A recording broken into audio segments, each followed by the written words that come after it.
Hello प्यारे बच्चों, आप सभी का अपना यूट्यूब चैनल YRS क्लास में बहुत बहुत स्वागत है। तो प्यारे बच्चों, आज इस वीडियो में हम पढ़ेंगे रसायन विज्ञान। रसायन विज्ञान में जो आपका अध्याय तीसरा है, धातु एवं अधातु। इस अध्याय 3 में जितने भी अतिलघुत्तरी अर्थात 2 नंबर के महत्वपूर्ण प्रश्न हैं, मैं आज उन सभी प्रश्नों को आपके सामने अच्छे तरीके से बताने वाला हूं। चलते हैं प्यारे बच्चों प्रश्न नंबर 1 में। प्रश्न नंबर 1 आपके सामने कह रहा है, कॉपर के 2 प्रमुख अयस्कों के नाम एवं सूत्र लिखिए।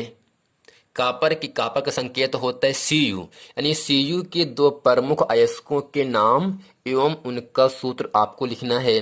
तो इसके उत्तर में लिखेंगे हेडिंग करके सल्फाइड अयस्क। अब सल्फाइड अयस्क में 2 अयस्कों का नाम आपको बताना है। पहला आपका है कॉपर गलांस, जिसका सूत्र होता है Cu2s, यानी Cu2s को हम कॉपर ग्लांस कहते हैं। वह कॉपर पाइराइट, जिसका सूत्र होता है CuFeS2।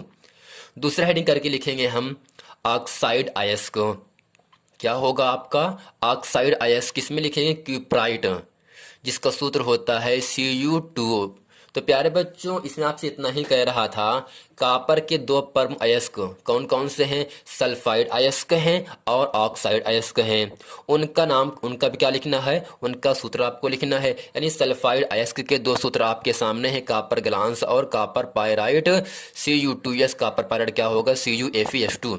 दूसरा आपका है ऑक्साइड अयस्क है, इसका सूत्र होता है क्यूप्राइट और क्यूप्राइट का सूत्र होता है Cu2O। आपको इतना ही लिख देना और आपको 2 नंबर की प्राप्ति होगी। प्रश्न नंबर 2 आपके सामने कह रहा है, कॉपर पायराइट का सांद्रण किस विधि द्वारा किया जाता है? तो इसके उत्तर में लिखेंगे हम नीले पेन से फेन प्लवन विधि द्वारा। यानी प्यारे बच्चों, फेन प्लवन विधि द्वारा हम क्या करते हैं? कॉपर पायराइट का सांद्रण करते हैं। प्रश्न नंबर 3 आपके सामने कह रहा है, आघातवर्ध्यता तथा तन्यता का अर्थ बताइए। यह प्रश्न इस तरह से भी पूछ सकता है, आघातवर्धनीयता तथा तन्यता से आप क्या समझते हैं, या उल्लेख कीजिए। जिस प्रकार से पूछें आपको इन दोनों का केवल उत्तर लिख देना है और आपको 2 नंबर की प्राप्ति होगी। तो हम करते क्या हैं, सबसे पहले हेडिंग करके लिखेंगे आघातवर्ध्यता। तो इसमें लिखेंगे, धातुओं को पीटकर चादर के रूप में बदलने का गुण आघातवर्ध्यता कहलाता है।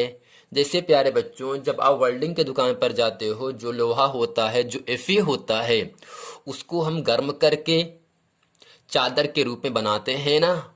यानी धातुओं को पीट करके चादर के रूप में, मोटे चादर के रूप में बदलने का जो गुण होता है, उस गुण को हम क्या कहते हैं? आघातवर्ध्यता कहते हैं। क्या कहते हैं? आघातवर्ध्य। यानी धातुओं को पीट करके चादर के रूप में बदलने का गुण आघातवर्ध्यता कहलाता है।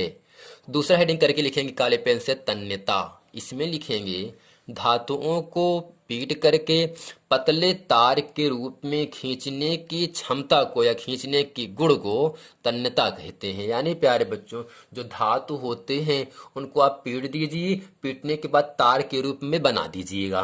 किस रूप में बना दीजिएगा? तार के रूप में बना दीजिएगा। यदि आप तार के रूप में बना दिए हैं तो उसका जो गुण होता है, उसकी जो क्षमता होती है, वही क्या कहलाता है? तन्यता कहलाता है। तन्यता का मतलब तनना होता है। तो प्यारे बच्चों, उम्मीद करते हैं प्रश्न नंबर 3 तक आप अच्छे तरीके से समझ में आ गया होगा। चलते हैं आपको लेकर प्रश्न नंबर 4 में। प्रश्न नंबर 4 आपके सामने कह रहा है, कॉपर मैट क्या है? इसके उत्तर में लिखेंगे, कॉपर धातु के निष्कर्षण प्रक्रम में क्यूप्रस सल्फाइड और फेरस सल्फाइड का गलित मिश्रण प्राप्त होता है, जिसे हम क्या कहते हैं? जिसे हम मैट कहते हैं। तो प्यारे बच्चों, आपको इतना ही समझना है, कॉपर धातु के निष्कर्षण प्रक्रम में, यानी इस पूरी प्रक्रिया में क्यूप्रस सल्फाइड और फेरस सल्फाइड का गलित मिश्रण, गला हुआ पदार्थ प्राप्त होता है, जिसे हम क्या कहते हैं? मैट कहते हैं।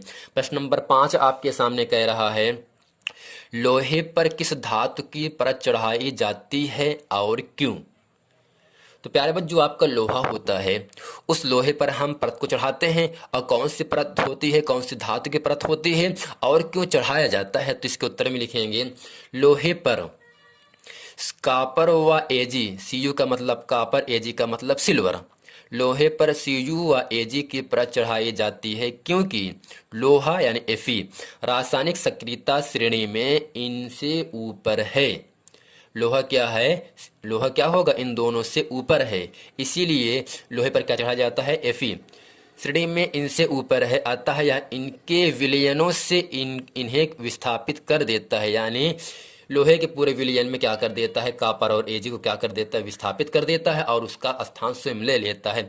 इसलिए लोहे की धातु पर क्या चढ़ाया जाता है? आपका Fe चढ़ाया जाता है। प्रश्न नंबर 6 आपके सामने कह रहा है, जो कि इस वीडियो का अंतिम प्रश्न आपके सामने होगा। प्रश्न नंबर 6 कह रहा है, ऐसी धातु का उदाहरण दीजिए जो नंबर 2 आपके सामने है। नंबर 1 में है कमरे के ताप पर दरो होती है, दूसरा चाकू से आसानी से काटी जा सकती है। यानी प्यारे बच्चों, ऐसी धातु का नाम बताना है जो कमरे के ताप पर क्या रहे? दरव रहे। दूसरा है ऐसी धातु का नाम बताना है जो चाकू से आसानी से काट सकते हैं ना। तो कमरे के ताप पर दरव होती है, यह आपका पहला है। पहले के उत्तर में लिखेंगे कमरे के ताप पर दरव होती है, जो कि उत्तर आप क्या होगा? पारा। पारा को हम क्या कहते हैं? मरकरी। मरकरी का संकेत होता है Hg होता है। दूसरा आपका है चाकू से आसानी से काटी जा सकती है। यानी ऐसी कौन सी धातु है जिसे चाकू से आसानी से काटी जा सकती है? और उत्तर आपके सामने, उत्तर आप में लिखेंगे हम सोडियम। यानी सोडियम धातु को हम चाकू से आसानी से काट सकते हैं। तो प्यारे बच्चों, उम्मीद करते हैं इस रसायन विज्ञान का जो अध्याय आपका तीसरा है, धातु एवं अधातु, इसमें जितने भी एग्जाम की दृष्टि से महत्वपूर्ण प्रश्न थे, मैं आज उन सभी प्रश्नों को आपके सामने अच्छे तरीके से बता दिया। तो प्यारे बच्चों, उम्मीद करते हैं ये पूरा प्रश्न वीडियो आपको बहुत अच्छे तरीके से समझ में आ गया होगा। अगर वीडियो समझ में आए तो वीडियो को लाइक करें, कमेंट करें और खूब शेयर करें। मिलते हैं अगले वीडियो में, तब तक के लिए थैंक यू देखने के लिए।